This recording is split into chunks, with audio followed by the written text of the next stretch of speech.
He knocked me over. I landed on the dog bowl.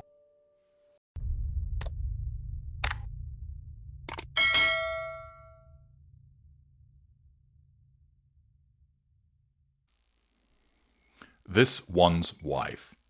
Women of Power. And Meghan.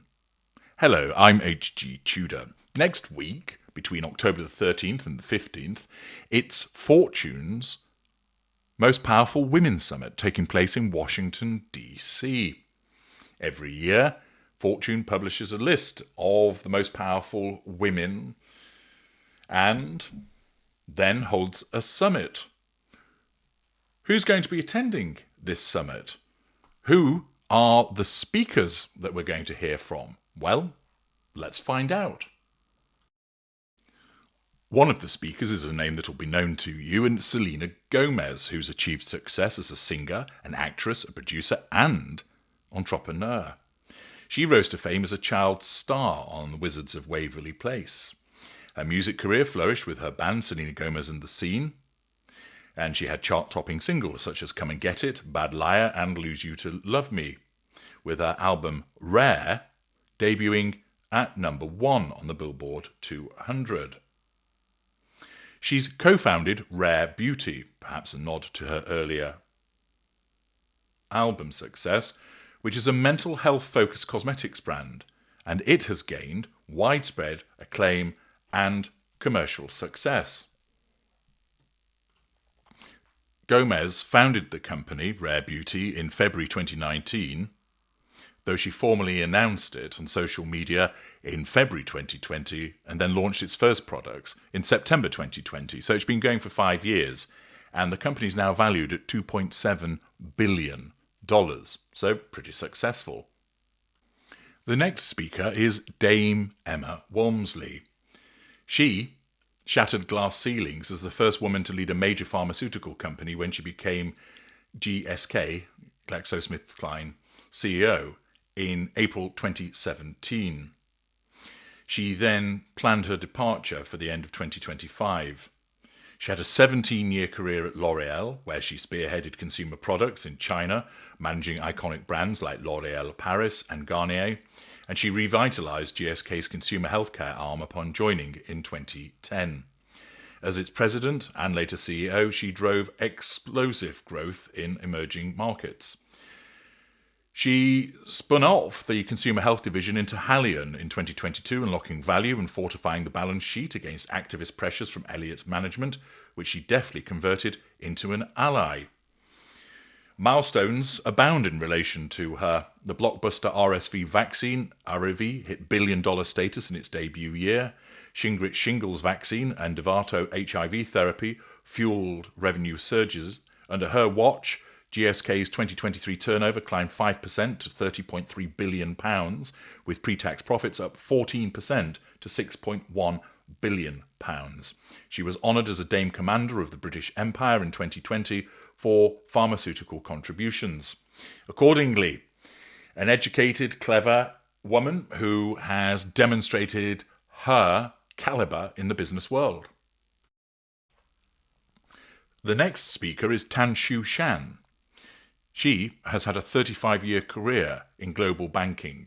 She commenced her career at Rothschild Asset Management. She then had a meteoric rise, which led her to ING Barring Securities, where she excelled in high-pressure trading environments. She joined Morgan Stanley in 1997 and ascended to executive director and later head of private wealth management. In 2010, she joined DBS Bank, transforming its wealth management division into a powerhouse, driving exponential growth and establishing DBS as Southeast Asia's premier consuming banking entity. Under her stewardship as group executive, institutional banking revenue surged, earning DSB accolades like Asia's Safest Bank from 2009 to 2024 and Best Bank in the World 2022 from Global Finance. In August 2024, she was appointed DBS's first female CEO. She's a champion for women. She co-founded Singapore's Financial Women's Association in 2001, mentoring hundreds of roles and addressing gender gaps in tech roles. Her family's annual Cambodian missions have slashed infant mortality rates there also. She balances motherhood to 2 children with unyielding drive, famously monitoring markets during childbirth. So we have a powerhouse of the financial world speaking also. Another speaker, Beth Ford. She is a leader in American agriculture and business. Since 2018 as president and CEO of Land O'Lakes, Incorporated, a Fortune 250 farmer-owned cooperative, she has driven remarkable growth, with 2020 sales reaching nearly $14 billion and net earnings of $266 million, much of which is returned directly to farmers. Under her stewardship, the company pioneered autonomous truck technology for cross-country freight in 2019, has implemented AI-powered crop protection tools, and expanded its butter franchise by 8 million households, targeting millennials and new consumers. She's the first openly gay female CEO of a Fortune 500 company. She was named Time's 2024 100 Most Influential People, and finds herself as one of Fortune's most powerful women. Indeed, she is ranked at number 12, Tansu Shan ranked at 6, and Emma Walmsley, who I've spoken about also, is at position 20. She chairs the Business Roundtable's Immigration Committee, pushing for workforce reforms essential to agriculture, and she leads the American Connection Project, uniting 170-plus organisations to deliver high-speed internet to underserved areas, boosting education, employment, and connectivity. Accordingly, another trailblazing female speaking at the Women of Power event. Another one of the speakers is Kristalina Georgieva. She is a Bulgarian economist who has reshaped global finance through visionary leadership. As the first emerging market head of the International Monetary Fund since 2019, she was reappointed for a second term in 2024, she orchestrated a historic $1 trillion response to the COVID-19 pandemic and Ukraine's cost of living crisis. This included $650 billion in special drawing rights allocations, the largest ever, and over $360 billion in new financing for 97 countries. Previously, as World Bank CEO 2017 to 2019 and interim president, she secured a record $13 billion capital increase, driving reforms for sustainable development. In the European Commission, she advanced humanitarian aid and budgeting, earning praise as an eternal optimist from G20 ministers. She has a PhD in economics and fellowships at LSE and MIT, demonstrating she not only understands her subject, but she has a steady hand that stabilised the world economy. Another of the speakers is Kamala Harris. She was San Francisco's district attorney. She launched the Back on Track initiative, providing job training and education to non-violent offenders, slashing recidivism rates by 16% and pioneering smart on-crime reforms. Her innovative open justice platform enhanced police transparency, exposing use of force data and fostering accountability. She was elected California's Attorney General in 2010 and secured $20 billion in mortgage relief for homeowners battered by the financial crisis. She championed environmental protections against big oil and prosecuted transnational gangs, reducing violent crime statewide. In the US Senate from 2017 to 2021, she became the second black woman and first South Asian American senator. She introduced the Maternal Care Act and Black Maternal Health Omnibus Act. As vice president from 2021 to 2025, she cast a record 33 tie-breaking Senate votes, including a decisive one for the Inflation Reduction Act, the largest climate investment ever, and the American Rescue Plan, which saved 120,000 pensions, distributed stimulus checks, and fueled economic recovery. She, of course, fought against Trump for the presidency and lost. And irrespective of what you might think about her politically, she has had a long career in the political arena. There is then included a special guest speaker, because he's a man, and this is Jamie Dimon, the visionary chairman and CEO of JP Morgan Chase since 2006. Under his leadership, the firm has soared to become the largest US bank by assets, exceeding $4 trillion by 2025, with market capitalization and stock value topping peers. His bold 2004 orchestration of Bank One's merger with JP Morgan Chase injected robust retail banking prowess, propelling the combined entity to new heights. His prescient divestment of $12 billion in subprime mortgages shielded JP Morgan from the 2008 financial crisis's worst ravages, earning him acclaim as Wall Street's last man standing. He masterminded the $29 billion Bear Stearns acquisition, and later First Republic's banks rescued in 2023, stabilising the sector amid turmoil. These manoeuvres tripled the stock's value and delivered record $49.6 billion net income in 2023, the highest ever for a US bank. Another banker demonstrating considerable proficiency and a calibre of ability. And so those are the speakers that are being heralded by the Most Powerful Women Summit, with Jamie Dimon added in also. As you can see from the thumbnail, those individuals that I've just taken you through with a brief pen portrait about their achievements are the headline speakers for the Women of Power event. Whether it's been cosmetics, pharmaceuticals, banking, agricultural business, international finance, politics, all of these individuals have demonstrated that they have had successful careers, making huge amounts of money, developing industry, enhancing it, building growth. They have track records that they can understandably be proud of, they can refer to. They've been in the game for decades. They've demonstrated ability. And then, here comes another speaker.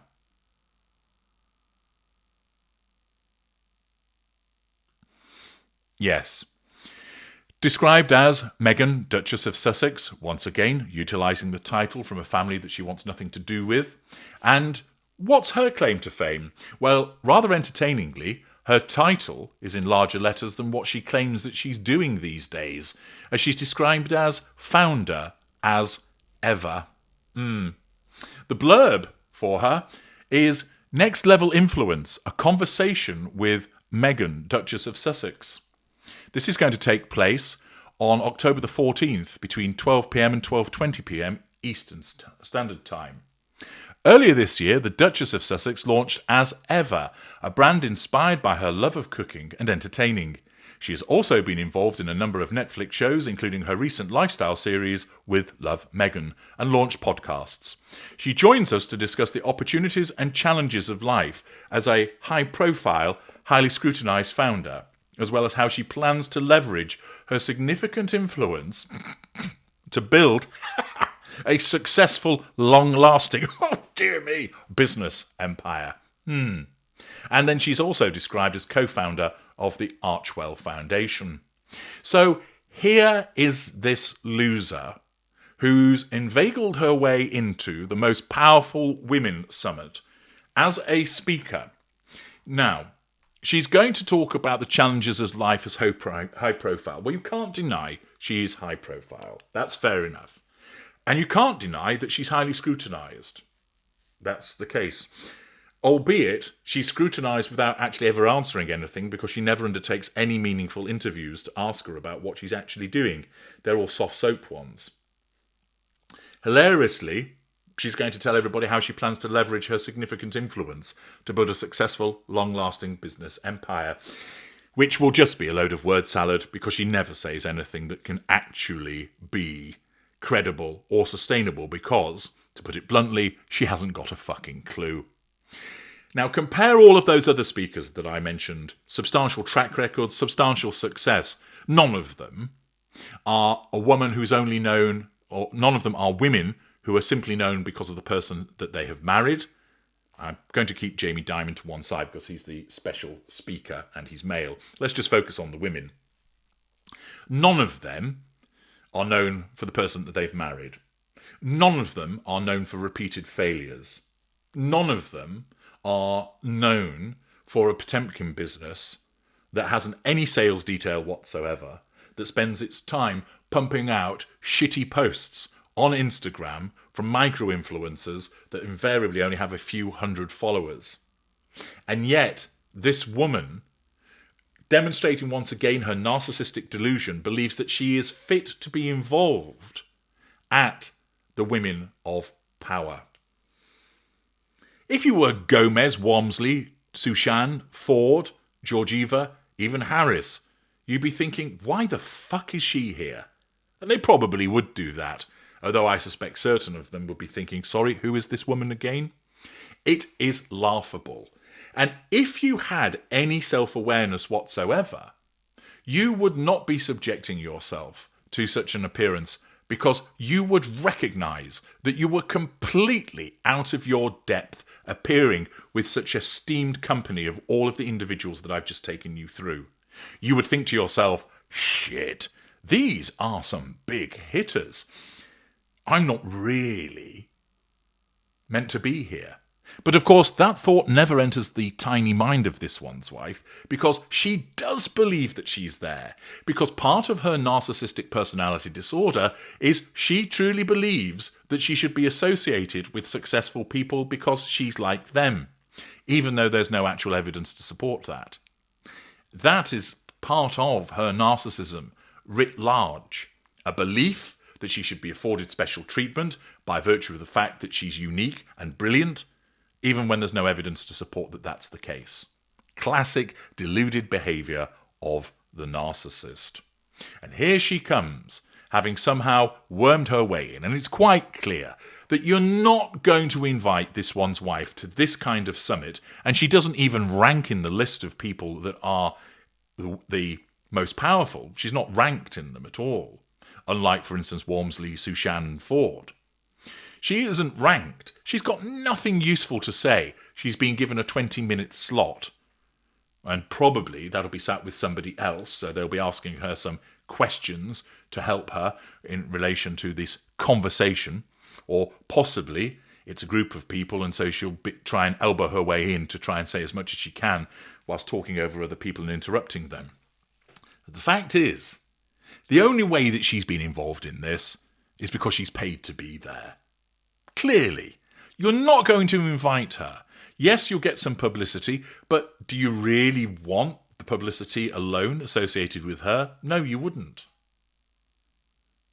Fortune is big enough and bold enough to achieve it without having an involvement from her. So you're not just going to invite her for the publicity's sake. She has sought to get in there and is clearly paid to have an involvement because, of course, she believes these are her kind of people. She believes that she'll be able to network with these individuals, that she can sidle up to Dame Emma Walmsley and say, so, you're big on the drugs, are you? Have you got any? And for Dame Emma Walmsley to look at her and go, sorry, what are you again? For her to say to Sushan, I like your shoes, for her then to give her a withering look after having steered her bank to being bank of the best bank in the world and most safest bank in Asia over and over again, that Beth Ford will basically give her no time at all and hopefully would whack her around the head with some agricultural produce to send her away. The fact is, this demonstrates, and I took a bit of time to tell you a bit about each of the speakers, just how useless this one's wife is, how out of the depth she is. And you might be asking yourself, why on earth is she invited to these events with such esteemed company? And why is it that she's able to attend these events? Well, the answer is, she isn't. She pays to get in there, because otherwise nobody would involve her. Why would you? Seriously, these people have got careers and businesses that have been going on for years. Even Selena Gomez, who's relatively new to market in terms of her business, has been going for 5 years and has achieved double billion-dollar status. This one's wife, it was launched earlier this year. And what's it sold? We don't even know. Some flour sprinkles, some crepes, and a few bottles of wine. That's the totality of as ever. And she pales into insignificance next to these heavyweights. And it's little wonder she doesn't appear as one of the headline speakers and instead is spoken about separately. Because after all, she is useless. And undoubtedly, she will come out with a load of beige word salad, a tsunami of nonsense, make herself look ridiculous, but will sit there with a smug look on her face, believing that she has been fantastic. We will, of course, look out for the reportage in that regard, but I thought I would make mention of this forthcoming event to you so you could have a good old laugh at the level of delusion of this useless narcissist. I'm H.G. Tudor. Thank you for listening.